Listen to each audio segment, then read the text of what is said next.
Feminism.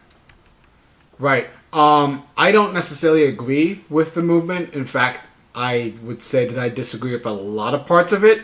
And I've discussed this on my blog numerous times. I've interviewed people on both sides of the issue.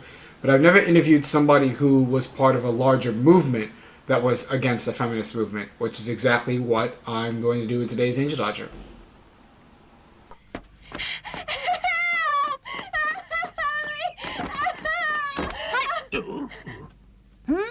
Granddad never mentioned that there were men as dark as this.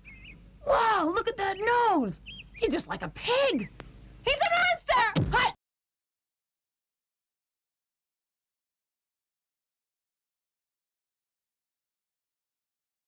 So, what is your organization about, and what is it trying to accomplish? Well, Women Against Feminism is, we're trying to give women a voice. According to polls online, 80% of people in America, for example, are not feminists. It's even lower in the UK. And so basically, 80% of women do not identify as feminists. Not all of this 80% would identify as anti-feminist, but within that 80%, there's a large percentage that identify as anti-feminist. We would like to give these women a voice because very often when feminists talk about things, they use the word woman a lot. For example, when they had their hashtag Yes All Women, they spoke about the abuse and the sexual harassment and catcalling that all women experience. But I don't, for example, I am a woman, but I don't identify as having experienced abuse, or I don't even see catcalling in the intimidating way that they say that it is seen and stuff like this. So we want to give the other side a voice. We want to give the percentage of women who are anti-feminist a voice. And also we want people who are just not feminist, women who are not feminists, to speak out about why they are not feminists. Why did you decide to go against feminism? I did not decide to become an anti-feminist. I've always been an anti-feminist. From the moment I first heard about feminism, I thought that it was very strange and that it was an incorrect idea or something that I couldn't align with, because I first heard about it in the context of talking about violence against women and sexual violence against women and domestic violence against women. And my first question was, why are we gendering a campaign against violence in sexual terms or in domestic terms? Why don't we include men? Why wouldn't it just be violence against people? And the response was feminism, that, you know, women are much more affected by these things and men are hardly affected by these things. And I thought that that was wrong, because we don't just say, you know, violence against white people or violence against this type of people because other people are minorities. I feel like even if one man is affected by violence, domestic violence or sexual violence, and we know that it's not just one man, there are high levels of abuse that men experience. Now, even if they are a minority, I just do not understand why we would exclude them from getting help. Why would we help people or campaign to help people and not make that something egalitarian and not make that something inclusive of everybody? So I've not decided to become a feminist. I've always been a anti-feminist. Sorry, I've not decided to become an anti-feminist. I've always been an anti-feminist because I have always seen things that way, that when you do something like this, it needs to be inclusive of everybody, and that includes men. And the excuse that they use about patriarchy and about women being oppressed, to me, that is simply an excuse, and it is a way to exclude men, and I don't understand why. It doesn't matter if even if I don't believe in patriarchy theory, but it makes no difference whether or not men of the past were oppressors or not. The point is, today we have men who are abused, who do experience the same sorts of sexual violence, who do experience the same sorts of abuse, and those men need to be included. So we can't fight for equal rights for just one side or one half of the population. What are your issues, if any, with modern day feminist men and women? I don't really have a problem with the individual feminist man or woman. I don't have a problem with the individual feminist person. I think that they are very nice people, and I think that they are mostly just trying to do good, and that's admirable, and that's a good thing. However, I do not believe in the foundation of feminism. I do not believe in the foundation of patriarchy theory. I do not believe in the foundation that women are oppressed relative to men, or that women have been oppressed historically relative to men. I know that that will send a lot of alarm bells, because most people tend to believe that women have been oppressed relative to men historically.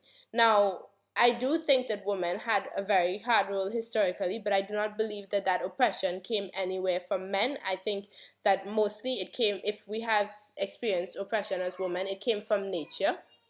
um, our role as women in nature was one where we would get pregnant and have children, and until we had safe, reliable forms of contraceptives, basically we these I think it's actually very complex. This is probably too complex to talk about right now, but I don't see that men as a whole have oppressed women as a whole, and feminist theory is basically laid on that foundation. If you look up the definition of feminism, it is fighting for the rights of women relative to men. And when you ask the question further, why would you decide to only fight for women and not fight for both women and men? Why wouldn't you be an egalitarian and fight for wherever you see there's injustice? The answer is always because women have been oppressed relative to men, and I don't believe that to be true. So basically, my issue is not with feminist men or women. My issue is with the theory surrounding feminism as a whole. How does third wave or modern day feminism differ from first wave and second wave feminism? I see, yeah, the waves of feminism are different. The first wave got the vote, the second wave got equal rights in the workplace, the third wave is looking for equal rights in society, in social interactions between men and women. Um, and the third wave deals with it's broader. It deals with minority rights, gay rights, and these sort of things. So it deals a lot with intersectionality and how to address equality on a whole.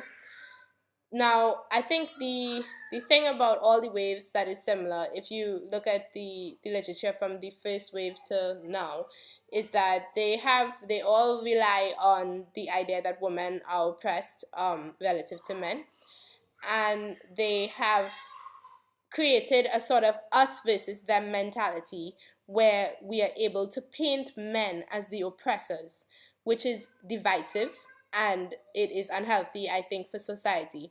I think it's always unhealthy when we create structures where it's us versus them, and they are bad. I don't think we should ever, um, you know, fall into the trap of seeing the other side as bad, because we are all human. We all have different reasons for the things that we do, and it's not really ever as simple as us versus them. There's us and there's them, and these two sides have very different perspectives, but there's always ways that we can meet, and there's always a point where you can understand what the other side is trying to say. When we create this us versus them, the reason is that we want to demonize the other side, to make ourselves seem good, righteous, and always right. And that's a problem, because you need to be open to the other side always.